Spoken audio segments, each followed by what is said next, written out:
Hi, this is Ryan McKean here. In this episode of Ask Ryan deals with generating content for blogs, for social media, for YouTube.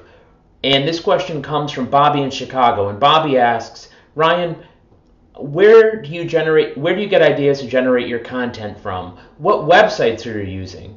And my answer to you, Bobby, is I don't use websites to generate content. I know that they exist. I know that they can suggest topic ideas, but that's not been my approach. I've been a blogger now for 9 years, and my approach has always been the best source of blog content, the best source of social media content is to listen. Just listen. Listen to what your clients say to you. Listen to what your friends say.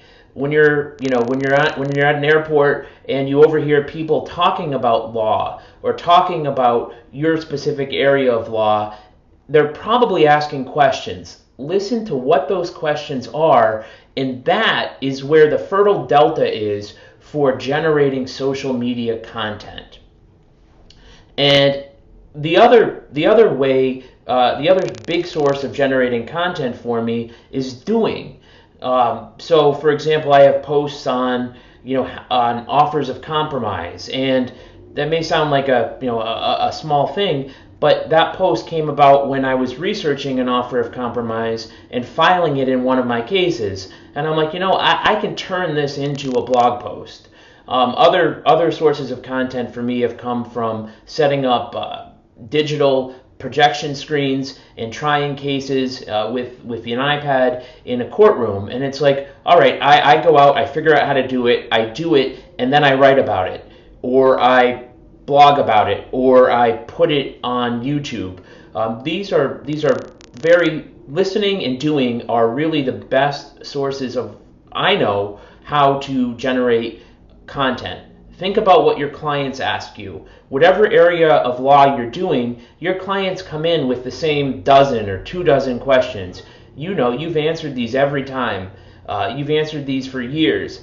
Think about how you can break those into post. And when you're doing post, the best thing you can do is break them into bite-sized posts. So, for example, don't do a post about division of property in a marriage.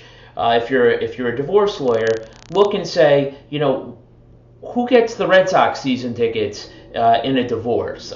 Because there's a blog post that's interesting.